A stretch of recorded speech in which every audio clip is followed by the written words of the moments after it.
كنت قاعد مع واحد اليومين دولت وقال لي كلام بجد يعني انا مش عارف اتضايق ولا لا.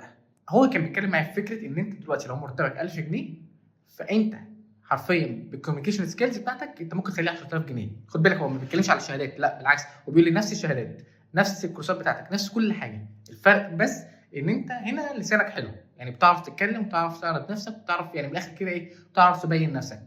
مرتبك هيتضرب في 10. وهنا بقى دي الحاجه اللي تضايقك. هتقولي متضايق ليه؟ هقول لك ان هي ليه حاجه شبه ديت ما كانوش بيعلموها لك في المدرسه، واحنا على مدار 16 سنه تعليم ما حدش كان بيتكلم معانا في حاجه شبه ديت.